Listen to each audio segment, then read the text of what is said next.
Baiklah, kami dari kelompok 7 ingin mempresentasikan rangkuman ibu kami yang berjudul Wawasan Nusantara.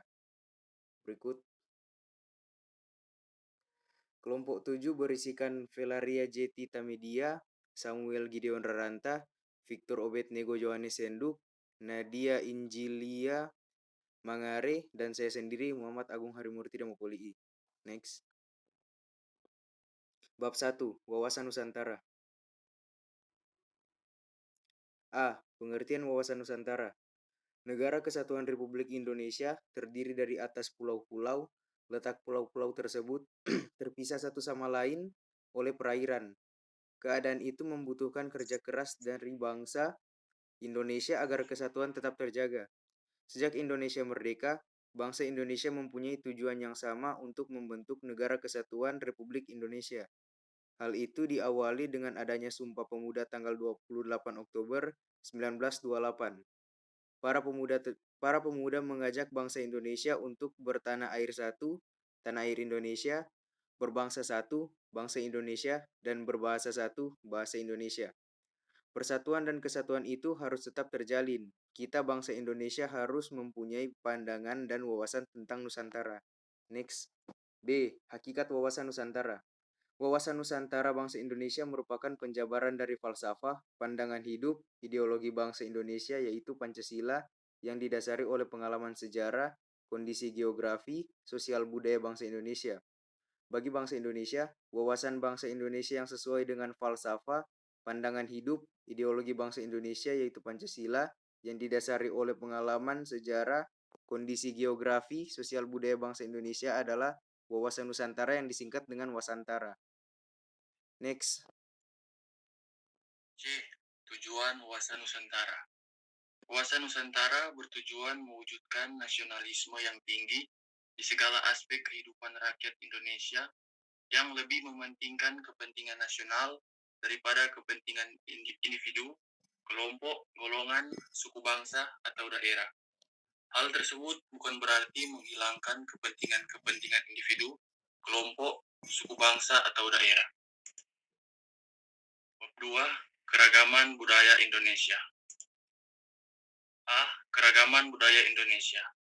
Keberagaman budaya adalah keseluruhan struktur-struktur sosial, religi, di mana di dalamnya terkandung pengetahuan, kepercayaan, kesenian, adat istiadat yang ada di dalam sebuah masyarakat yang diwariskan dari generasi ke generasi berikutnya. Pada dasarnya, Indonesia memiliki banyak budaya yang beragam. Pada perkembangannya, manfaat keberagaman budaya ini adanya akulturasi budaya, namun tidak menghilangkan ciri khas masing-masing, malahan jadi menambah keanekaragaman budaya Indonesia menjadi semakin kaya.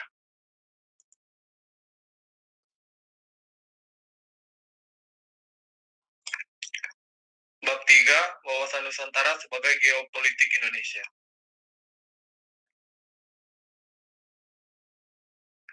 Next. A. Wawasan Nusantara sebagai geopolitik Indonesia. Kepentingan nasional yang mendasar bagi bangsa Indonesia adalah upaya menjamin persatuan dan kesatuan wilayah, bangsa, dan segenap aspek kehidupan nasionalnya. Karena hanya dengan upaya inilah bangsa dan negara Indonesia dapat tetap eksis dan dapat melanjutkan perjuangan menuju masyarakat yang dicita-citakan. Salah satu kepentingan nasional Indonesia adalah bagaimana menjadikan bangsa dan wilayah ini senantiasa satu dan utuh. Kepentingan nasional itu merupakan turunan lanjut dari cita-cita nasional, tujuan nasional maupun visi nasional.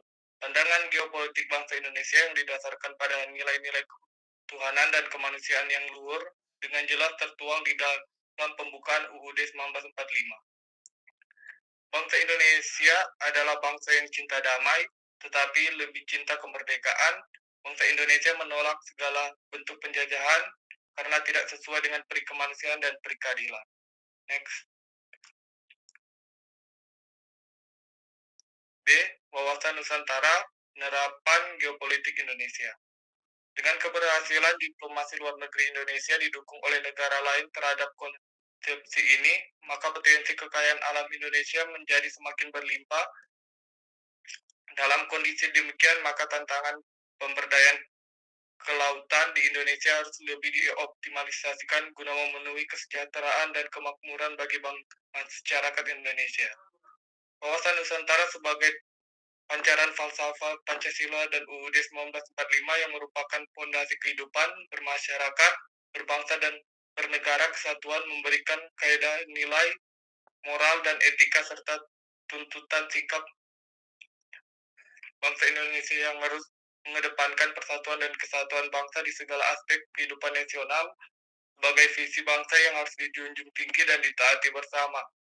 Kesadaran ruang negara bahwa mantra kehidupan darat, laut, dan udara adalah merupakan wadah bangsa yang harus dijaga kelestariannya, dijaga eksistensinya, dan didayakan untuk sebesar-besarnya kemakmuran rakyat. Dijaga dari berbagai potensi kemungkinan ancaman yang dapat menjerumuskan pada terkikisnya nilai-nilai kebangsaan, jati diri, atau kepribadian bangsa.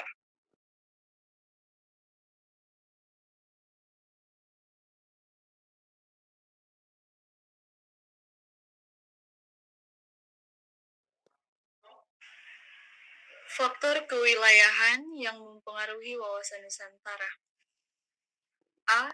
Asas kepulauan. Archipelagic Principle. Kata archipelago atau archipelagic berasal dari kata Italia, archipelagos. Akar katanya adalah arsi yang berarti terpenting, terutama, dan pelagos berarti laut atau wilayah lautan. Jadi archipelago berarti lautan terpenting. Istilah archipelago adalah wilayah lautan dengan pulau-pulau di dalamnya. Arti ini kemudian menjadi pulau-pulau saja, tanpa menyebut unsur lautannya, sebagai akibat penyerapan bahasa barat, sehingga archipelago selalu diartikan kepulauan atau kumpulan pulau. B. Kepulauan Indonesia. Bagian wilayah Indies Archipel yang dikuasai Belanda dinamakan Netherlands. Oostindis Archipelago. Itulah wilayah jajahan Belanda yang kemudian menjadi wilayah negara Republik Indonesia. Sebagai sebutan untuk kepulauan ini sudah banyak nama yang dipakai, yaitu Hindia Timur, Insulin atau Multatuli, Nusantara, Indonesia, dan Hindia Belanda. Pada masa penjajahan Belanda, bangsa Indonesia sangat mencintai nama Indonesia, meskipun bukan dari bahasanya sendiri, tapi ciptaan orang Barat. C. Konsepsi tentang wilayah Indonesia. Dalam perkembangan hukum laut internasional, dikenal beberapa konsepsi mengenai pemilikan dan penggunaan wilayah laut sebagai berikut. 1. Res nullius, menyatakan bahwa laut itu tidak ada yang memilikinya. 2. Res communis, menyatakan bahwa laut itu adalah milik masyarakat dunia, karena itu tidak dapat dimiliki oleh masing-masing negara. 3. Mare liberum, menyatakan bahwa wilayah laut adalah bebas untuk semua bangsa. 4. Mare clausum, the right and dominion of the sea, menyatakan bahwa hanya laut sepanjang pantai saja dan dimiliki oleh suatu negara sejauh yang dapat dikuasai dari darat, atau waktu itu kira-kira sejauh 3 mil. 5. Archipelagic State Principles, asas negara kepulauan, yang menjadikan dasar konvensi PBB tentang hukum laut. Next. C. Unsur-unsur dasar wawasan Nusantara. Wawasan Nusantara dapat dikategorikan dalam 3 unsur, yaitu unsur wadah, unsur isi, dan tata laku. Wawasan Nusantara sesungguhnya memiliki ranah pengetahuan, sikap, dan perilaku. Sebagai konteks wadah dan isi, maka wawasan Nusantara adalah merupakan penerapan geopolitik bangsa Indonesia yang senantiasa harus dijiwai oleh Pancasila dan UUD 1945. sebagai rambu-rambu nasional yang menjadi sumber inspirasi dalam mengembangkan potensi kewilayahan untuk kesejahteraan dan kemakmuran bersama. Wawasan Nusantara yang di dalam perwujudannya adalah pengutamaan persatuan dan kesatuan meliputi aspek kehidupan politik, ekonomi, sosial budaya, dan pertahanan keamanan, hendaknya pula dapat mengilhami pelaksanaan pembangunan nasional karena persatuan dan kesatuan bangsa inilah yang dalam pengalaman sejarah keindonesiaan telah digali dan membuktikan keampuhannya dalam perjalanan sejarah bangsa dalam mencapai cita-cita dan tujuannya. Baiklah, sekian presentasi dari kami. Jika ada kesalahan, mohon dimaafkan. Terima kasih.